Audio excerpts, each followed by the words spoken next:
Olá, irmãos. Olá, amigos. Que a graça e a paz do nosso Senhor e Salvador Jesus Cristo esteja no coração de cada um de vocês. Eu sou o pastor Edson Gonçalves e eu quero iniciar neste momento o nosso discipulado online e ler com vocês e interpretar o texto da primeira carta do apóstolo Paulo aos Coríntios, no capítulo de número 15. Nós estamos no nosso vídeo de número 22 dessa série. E você que já é inscrito aqui no nosso canal, seja bem-vindo. Se você ainda não é inscrito, seja bem-vindo também. Aproveite para fazer a sua inscrição, deixar o seu like, o seu joinha, o seu gostei, deixar também a sua crítica, a sua sugestão, para que mais uma vez a gente possa continuar pregando a palavra do Senhor e melhorando ainda mais essas transmissões, de forma que a palavra do Senhor possa atingir mais poderosamente a vida de tantas pessoas quantas estão ligadas e antenadas pelas ondas da internet. Então vamos iniciar a nossa transmissão na data de hoje. Vamos fazer uma oração. Senhor Deus e Pai, graças te damos, Deus querido, porque estamos na tua presença nesta hora e queremos, meu querido Pai, estar pedindo a tua orientação para tudo aquilo que nós viermos a fazer neste momento. Que a tua iluminação, através do Espírito Santo de Deus, venha sobre os nossos corações, os corações daquelas pessoas que estarão ouvindo e participando conosco, e também o meu coração, para que possa trazer a tua interpretação, aquilo que tu queres para cada um de nós nesta noite. É essa oração que fazemos. Orienta-nos em nome do Senhor Jesus. Amém. Amados, nós estamos, como eu falei, fazendo a leitura e a interpretação do texto da primeira carta do apóstolo Paulo, no capítulo 15.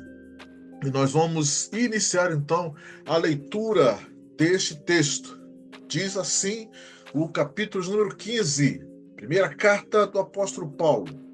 Irmãos, venho lembrar-vos o evangelho que vos anunciei, o qual recebestes e no qual ainda perseverais. Por ele também sois salvos, se retiverdes a palavra tal como vô-la preguei, a menos que tenhais crido em vão. Antes de tudo, vos entreguei o que também recebi, que Cristo morreu pelos nossos pecados, segundo as Escrituras, e que foi sepultado e ressuscitou ao terceiro dia, segundo as Escrituras, e apareceu a Cefas e depois aos 12. Vamos dar uma pequena parada aqui para nós fazermos um comentário. E esse texto da primeira carta do Paulo aos Coríntios, no capítulo 15, ele é um texto de suma importância para a cristandade em geral, porque ele foi dirigido a algumas pessoas que negavam a ressurreição dos mortos, mesmo quando admitiam que Cristo havia ressuscitado. Então, Paulo vai fazer um breve resumo do Evangelho, aqui nestes primeiros versículos do capítulo 15, para poder seguir e ter uma base para mostrar àquelas pessoas a veracidade da morte e da ressurreição de Cristo. E ele vai fazer isto citando alguns textos da Escritura. Então ele começa falando a respeito de que, eu vos anunciei, o evangelho que vocês recebestes, Eu vos anunciei da forma que eu preguei, ou da forma que eu recebi. Da forma que eu recebi do Senhor, eu anunciei para vocês. E ele fez isso e disse: E eu vos entreguei também da forma como eu recebi, que Cristo morreu pelos nossos pecados, conforme as Escrituras. E aí, esse texto, Paulo vai falar a respeito da morte e ressurreição de Jesus no terceiro dia, também segundo as Escrituras. E aí, quando nós olhamos o texto lá de Isaías, no capítulo 53, nós vemos exatamente esta situação. Né? Lá no versículo 4, fala assim: certamente ele tomou sobre si as nossas enfermidades e as nossas dores levou sobre si, e nós o reputávamos por aflito, ferido de Deus e oprimido. Mas ele foi traspassado pelas nossas transgressões e moído pelas nossas iniquidades. O castigo que nos traz a paz estava sobre ele, e pelas suas pisaduras fomos sarados. Paulo apela então para as Escrituras, para os textos sagrados, para poder convencer essas pessoas de que Cristo havia sido morto, havia sido sepultado, porém havia ressuscitado. E ele comprova isso, ele tenta fazer essa comprovação, dizendo: olha, ele apareceu a Cefas e depois aos 12. Cefas, para quem não tem conhecimento do hebraico, né, é Kefa, né? O hebraico vai fazer o nome o nome correto, né, de Pedro seria Kefa, né? Então, Paulo vai fazer então exatamente essa essa diferenciação e falar, olha, apareceu aqui, né? Shimon Kefa. E depois ele apareceu aos 12. Vamos continuar a leitura, que ele vai continuar fazendo essa essa essa ideia, né, de como ele pode provar que Jesus ressuscitou. Então ele apareceu a Quefa, versículo 6. Depois foi visto por mais de 500 irmãos de uma só vez, dos quais a maioria sobrevive até agora. Porém, alguns já dormem. Depois foi visto por Tiago, mais tarde por todos os apóstolos. E, afinal, depois de todos, foi visto também por mim, como por um nascido fora de tempo, porque eu sou o menor dos apóstolos, que mesmo não sou digno de ser chamado apóstolo, pois persegui a igreja de Deus. Então, Paulo vai enfatizar mais uma vez que o caráter do ensinamento dele, que deveria ser aceito por todos, é por causa das questões que Paulo foi falando a respeito dos da aparição ou da presença de Jesus ressuscitado frente a todos aqueles irmãos que conviveram com ele, né? E ele vai falar exatamente que ele foi visto por mais de 500 irmãos. E, e alguns deles já estão mortos, embora alguns ainda sobrevivam. É, a carta de Paulo aos Coríntios ela foi escrita por volta do ano 55, ou seja, mais ou menos uns 30 anos após os eventos da ressurreição. Então é bem provável que aquelas pessoas que eram mais antigas, né, durante aquele período já tivessem falecido, enquanto outros ainda estariam vivos. Tiago, que ele cita aqui, provavelmente é o Tiago, irmão do Senhor, né? Como está dito lá na carta aos Gálatas, no capítulo 1, versículo 19. E depois ele fala que também foi visto por ele, Paulo, né, como um nascido fora de tempo. Essa ideia, né, de nascido fora de tempo tem a ver com a maneira como Paulo foi convertido, né? Como foi a conversão de Paulo em relação aos demais apóstolos, que foi bem depois. E depois Paulo vai dar uma lição de humildade, dizendo que ele é o menor dos apóstolos e não se acha digno até de ser chamado de apóstolo. Por quê? Porque ele perseguiu a igreja de Deus. A gente sabe que, embora ele estivesse fazendo isso por achar que era o correto a ser feito, né? Ele achava que estava fazendo aquilo ali para Deus, mas ele perseguiu a igreja, tanto é que a sua conversão aconteceu no momento em que ele estava indo perseguir, indo prender alguns cristãos. Vamos continuar, Paulo falando aqui a partir do versículo 10. Mas pela graça de Deus sou o que sou, e a sua graça que me foi concedida não se tornou vã. Antes, trabalhei muito mais do que todos eles. Todavia, não eu, mas a graça de Deus comigo. Portanto, seja eu ou sejam eles, assim pregamos e assim crestes. Continuando, ora, se é corrente pregar-se que Cristo ressuscitou dentre os mortos, como, pois, afirmam alguns dentre vós que não há ressurreição de mortos? E se não há ressurreição de mortos, então Cristo não ressuscitou. E se Cristo não ressuscitou, é vã a nossa pregação e vã a vossa fé. E somos tidos por falsas testemunhas de Deus, porque temos asseverado contra Deus que ele ressuscitou a Cristo, ao qual ele não ressuscitou, se é certo que os mortos não ressuscitam. Porque se os mortos não ressuscitam, também Cristo não ressuscitou. E se Cristo não ressuscitou, é vã a vossa fé e ainda permaneceis nos vossos pecados. E ainda mais, os que dormiram em Cristo pereceram.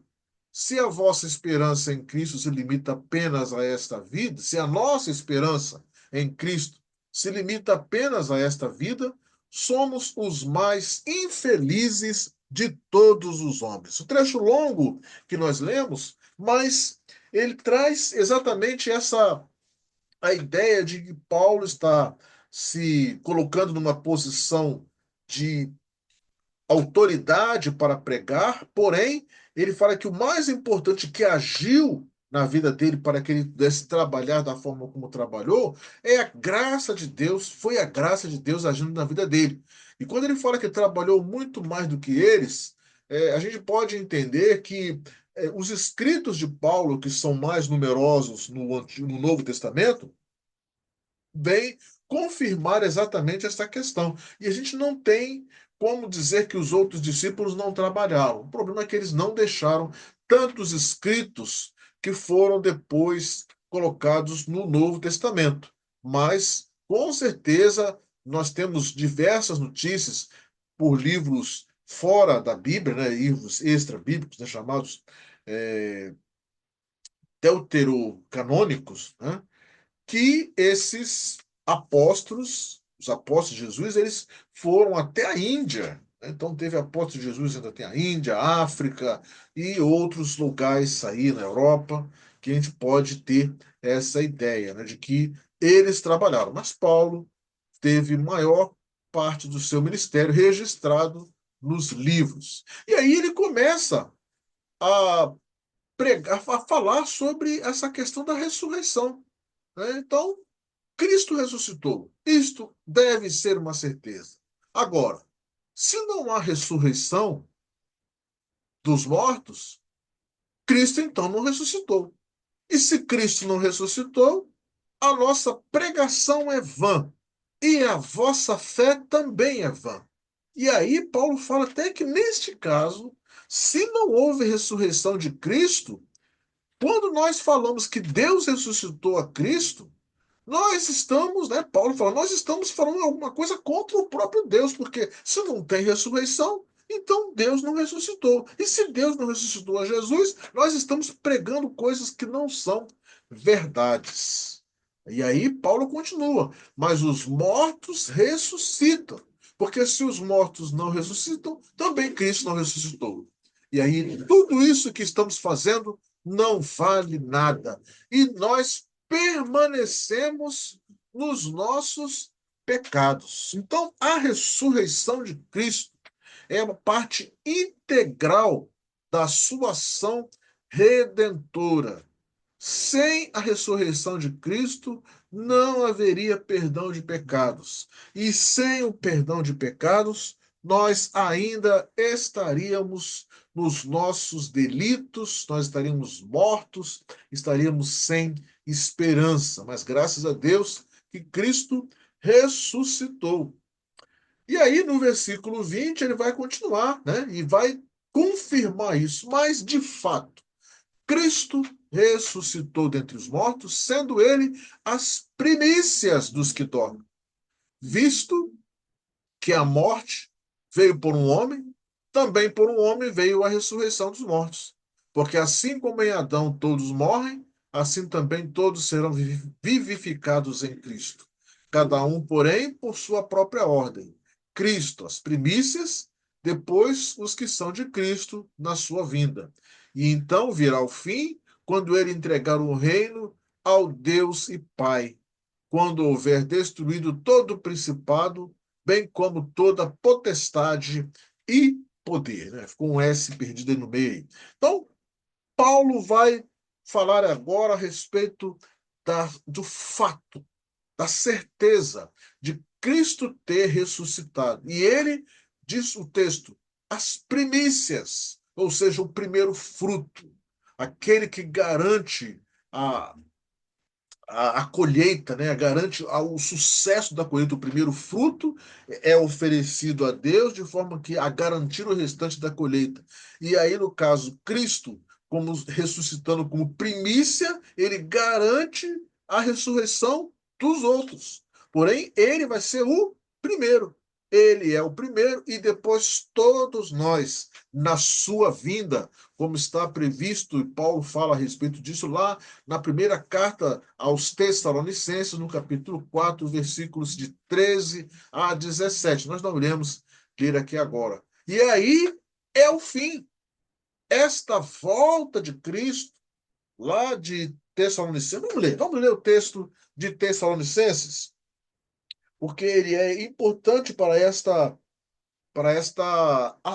argumentação de Paulo, no capítulo 4, versículo 13. Não queremos, pois, porém, irmãos, que sejais ignorantes com respeito aos que dormem, para não vos entristecerdes como os demais que não têm esperança.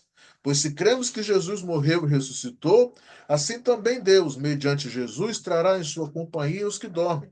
Ora, ainda vos declaramos por palavra do Senhor isto: nós, os vivos, os que ficarmos até a vinda do Senhor, de modo algum precederemos os que dormem. Porquanto o Senhor mesmo, dada a sua ordem, a sua palavra de ordem, ouvida a voz do arcanjo e ressoada a trombeta de Deus, descerá do céu e os mortos em Cristo ressuscitarão primeiro. Depois nós, os vivos, os que ficarmos, seremos arrebatados juntamente com eles entre as nuvens para o encontro do Senhor nos ares. E assim estaremos para sempre com o Senhor. Então, esta volta de Cristo, que será o momento da nossa ressurreição, vai acontecer e a certeza disso acontecer é porque Cristo já ressuscitou. E aí a nossa fé não é mais vã, porque a certeza da ressurreição de Cristo nos garante a nossa ressurreição também. E com a nossa ressurreição virá o fim de todas as coisas, no qual o próprio Cristo entregará o reino a Deus, destruindo todo o principado, toda a potestade, todo o poder. Estas três palavras têm a ver com as forças inimigas dos homens, inimigas da obra de Deus, mas são ordens, é, forças espirituais. E aí vem a questão de confirmar que Jesus deve reinar, e nós vamos ver que Paulo faz algumas citações, principalmente do livro dos Salmos. Salmo 110, por exemplo, ele faz exatamente esta previsão. Salmo 110, versículo 1 diz assim: Disse o Senhor ao meu Senhor: Assenta-te à minha direita, até que eu ponha os teus inimigos debaixo dos teus pés. Fecha aspas aqui para o texto do Salmo 110. Então, o inimigo de todos os homens e também o inimigo da obra de Cristo, os inimigos das obras que Deus fez para restaurar a humanidade, serão colocados todos eles debaixo dos pés do Senhor Jesus. E aí, o último inimigo a ser destruído é a morte, como está lá em Apocalipse, no capítulo 20, versículo 14, no qual nós vemos ali que a morte e o inferno foram lançados no lago de fogo e enxofre. Então, todas essas coisas estão sujeitas aos debaixo dos pés do Senhor, vai colocar final à história da redenção humana, porém, tudo isso vai estar a única coisa que não estará debaixo dos pés do Senhor é o próprio Deus que vai estar por cima, ele que tudo isso bolou, tudo isso orquestrou e colocou o plano em ação. E aí nós estaremos prontos para estar com Cristo por toda a eternidade. E aí o versículo 25 vai dizer: porque convém que ele reine, até que haja posto todos os inimigos debaixo dos teus pés. O último inimigo a ser destruído é a morte, porque todas as coisas sujeitou debaixo dos pés. E quando diz que todas as coisas lhe estão sujeitas, certamente exclui aquele que tudo lhe subordinou, como nós falamos anteriormente. Quando, porém, todas as coisas lhe estiverem sujeitas, então o próprio Filho também se sujeitará àquele que todas as coisas lhe sujeitou, para que Deus seja tudo em todos, como diz o texto lá de Apocalipse. Versículo 29, de outra maneira, que farão os que se batizam por causa dos mortos? Se absolutamente os mortos não ressuscitam, por que se batizam por causa deles? E por que também nós nos expomos a perigos a toda hora? Dia após dia morro. Eu o protesto, irmãos, pela glória que tenho em vós outros, em Cristo Jesus, nosso Senhor. Se como homem lutei em Éfeso com feras, que me aproveitaria isso? Se os mortos não ressuscitam, comamos e bebamos, que amanhã morreremos. Este trecho, Paulo vai falar a respeito da ressurreição e continuar falando, se a ressurreição não acontece, então por que que alguns se batizam por causa dos mortos?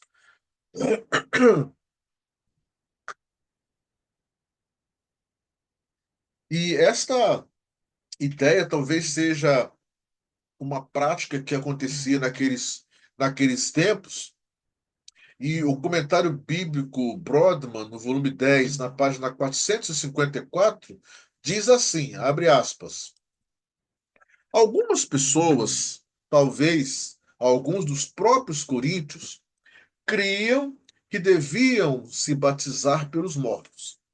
Uma opinião a respeito disto é que alguns cristãos se batizavam por estes queridos que haviam falecido sem se terem tornado cristãos. Criam que, submetendo-se ao batismo, eles podiam assegurar a participação dos falecidos na ressurreição. Essa prática, assevera Paulo, é uma indicação de que os que a adotavam criam na ressurreição dos mortos. Não há nenhuma indicação, contudo, de que Paulo aprovasse esse costume. Ele simplesmente usa como ilustração referente à ressurreição. Fecha aspas. Então, Paulo vai utilizar essa questão das pessoas que tinham o costume de se batizar pelos que já morreram, porque eles acreditavam na ressurreição. Né? Paulo usa, é lógico, talvez Paulo não, é lógico que Paulo não concordava com essa ideia, com esse costume. Mas ele fala, até aquelas pessoas que não são cristãs, mas que se batizam esperando uma ressurreição, elas vão ficar decepcionadas se não houver a ressurreição. E aí no versículo 30 ele vai falar exatamente sobre essa questão de até mesmo aquelas pessoas que passaram perigos, né? É, ele fala de lutas com feras, lá em Éfeso. Talvez era muito comum a luta nos coliseus, né, entre os cristãos. Os cristãos eram lançados no Coliseu.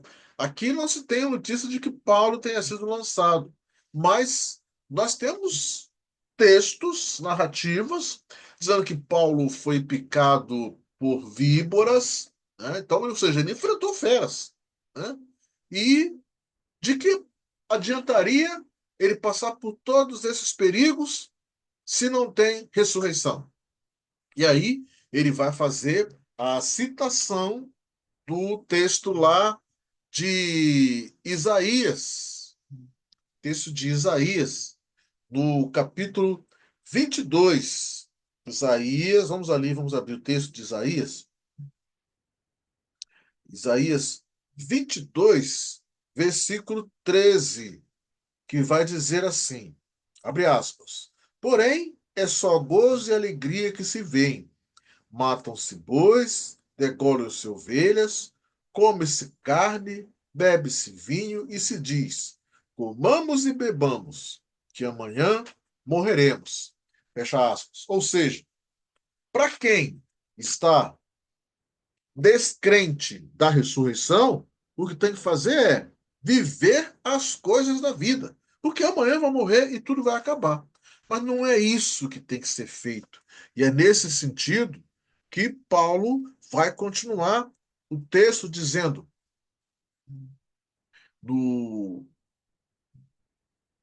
versículo de número 33. Não vos enganeis, as más conversações corrompem os bons costumes. Tornai-vos à sobriedade, como é justo, e não pequeis. E porque alguns ainda não têm conhecimento de Deus, digo isto para vergonha vossa. Mas alguém dirá: como ressuscitam os mortos? E em que corpo vem? Insensato, o que semeias não nasce, se primeiro não morrer. E quando semeias, não semeias o corpo que há de ser, mas o simples grão, como de trigo ou de qualquer outra semente. Mas Deus lhe dá corpo, como lhe aprouve dar, e a cada uma das sementes o seu corpo apropriado. Paulo vai então continuar a sua argumentação a respeito da ressurreição e principalmente da vida pós a morte. Não vos enganeis, as más conversações corrompem os bons costumes. Esse dito veio do poeta grego Menandro, lá do século IV antes de Cristo. Então, o que Paulo vai argumentar aqui agora é a respeito do corpo que viria na ressurreição. Porque os gregos, naquele momento, eles acreditavam na imortalidade da alma, mas eles não acreditavam na ressurreição do corpo. Então, muitos falavam: olha, vai ter ressurreição, tá, mas em que corpo esse pessoal vai vir? E aí é o que Paulo vai fazer essa argumentação com a ilustração da semente, né? Quando você lança uma semente no chão, essa semente ela morre. E o que nasce no lugar é uma árvore totalmente diferente daquela semente. E aí ele fala, da mesma forma, o ser humano vai ser sepultado e quando nascer, vai nascer com um outro corpo. E este corpo Deus vai proporcionar de forma que as pessoas, quando ressuscitarem, elas terão um corpo que será de acordo com aquilo que Deus entregar para cada uma delas. Vamos ver aqui no versículo de número 39. Nem toda a carne é a mesma. Porém, uma é a carne dos homens, outra a dos animais, outra a das aves e outra a dos peixes. Também há corpos celestiais e corpos terrestres. E, sem dúvida, uma é a glória dos celestiais e outra a dos terrestres. Uma é a glória do sol, outra a glória da lua e outra a das estrelas. Porque até entre estrela e estrela há diferenças de esplendor. Então, Paulo vai continuar falando a respeito dos corpos que, porventura, virão na ressurreição, e ele fala que os corpos serão apropriados para a existência que virá. Se é uma existência celestial, os corpos deverão ser corpos celestiais. Da mesma forma que para a existência na Terra, existem corpos celestes, corpos terrenos. E aí ele faz essa comparação, trazendo a imagem, né, trazendo a ilustração dos elementos ou dos astros que estão ali, dos corpos celestes, mas dos astros, né? O Sol, a Lua, as estrelas. Né? Então ele faz essa comparação, dizendo: olha, para cada existência, para cada tipo de existência, há um corpo específico. E no caso da ressurreição, o corpo da ressurreição será um corpo diferente do corpo que nós estamos vivendo nesta vida. E aí ele fala, continua falando a partir do versículo 42, pois assim também é a ressurreição dos mortos. Semeia-se o corpo na corrupção, ressuscita na incorrupção. Semeia-se em desonra, ressuscita em glória. Semeia-se em fraqueza, ressuscita em poder. Semeia corpo natural, ressuscita corpo espiritual. Se há corpo natural, há também corpo espiritual. Então, é aquela questão: para cada situação, há um corpo específico para ser vivido naquela existência. E aí ele fala que na ressurreição tudo será superior. A corrupção não existirá mais, não existirá mais desonra, não existirá mais fraqueza, e o corpo será um corpo espiritual. Tá? E isso é muito importante para quem não acredita na ressurreição e receber esta informação ali de Paulo naquele momento. E aí o versículo 25 ele fala: porque está escrito, o primeiro homem, pois assim está escrito: o primeiro homem, Adão, foi feito alma vivente. O último Adão, porém, é espírito vivificante. É uma comparação entre aquele que lá no versículo 20 ele fala que trouxe o pecado, o primeiro Adão trouxe o pecado, e com o pecado ele trouxe a morte. O último Adão, porém, é o espírito vivificante. Por quê? Porque o segundo Adão, ou o último Adão, ele, com a sua vida, ele trouxe, com a sua morte, ele trouxe vida. E o versículo 46, mas não é o primeiro o espiritual, e sim o natural, pois é depois o espiritual. Então, Adão, o primeiro homem, era o homem natural. O último Adão era o homem espiritual. O primeiro homem, versículo 47. O primeiro homem formado da terra é terreno. O segundo homem é do céu. Como foi o primeiro homem, o terreno, tais são também os demais homens terrenos.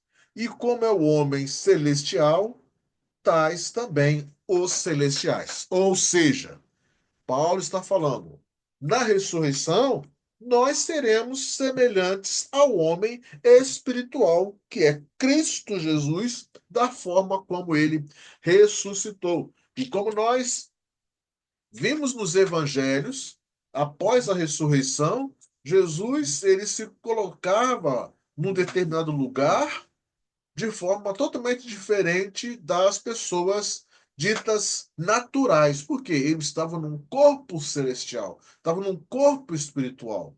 E aí os discípulos estavam reunidos, Jesus apareceu no meio deles. E da mesma forma que ele apareceu, depois ele sumiu e apareceu num outro lugar. Ou seja, ele estava vivendo numa espécie de existência diferente da nossa. E quando nós ressuscitarmos, o texto aqui vai estar dizendo isso, que nós seremos semelhantes a ele.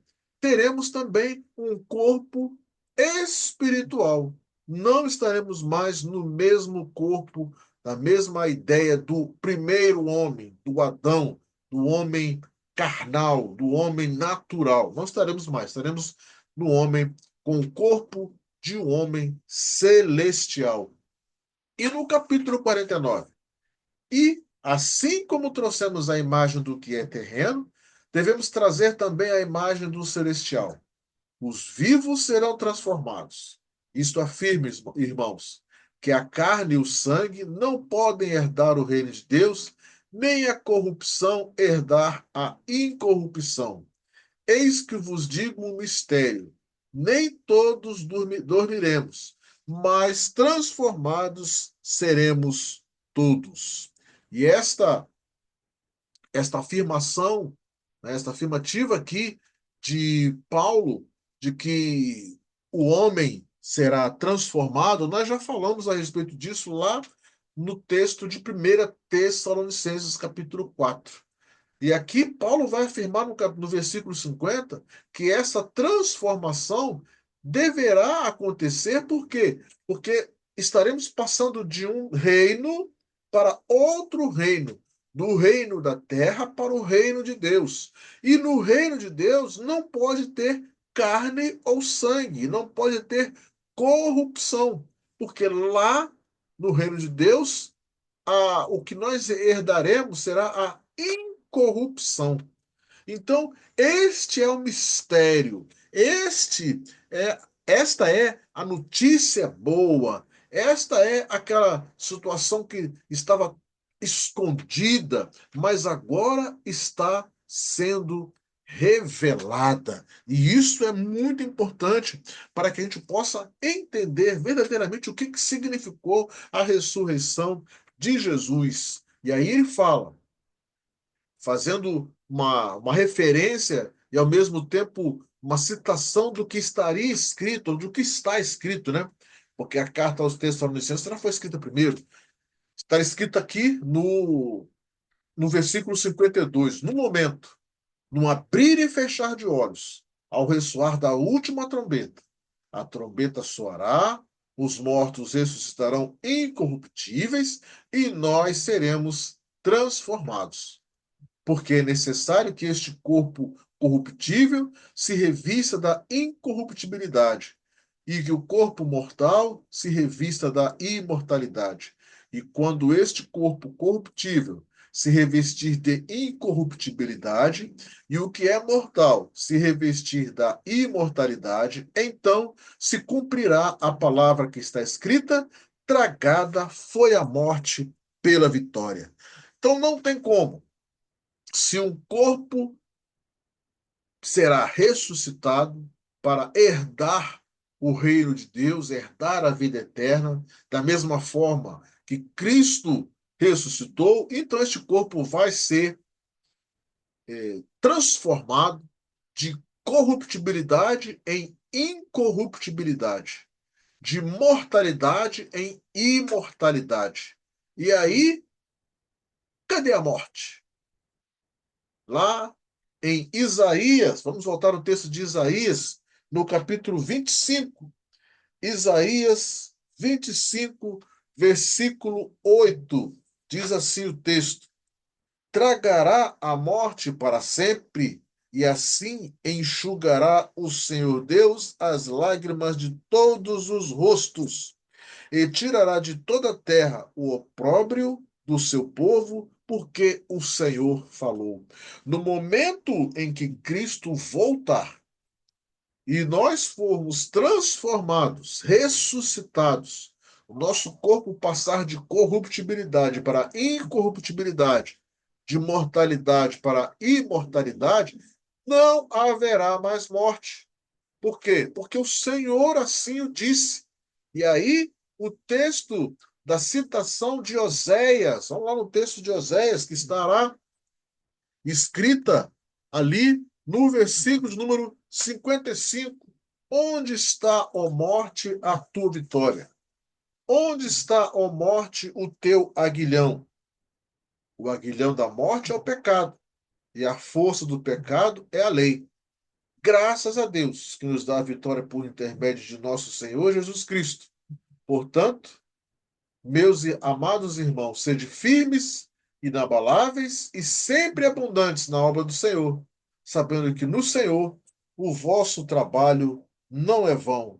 Este versículo 55 é uma citação do texto de Oséias, do, do livro de Oséias, né?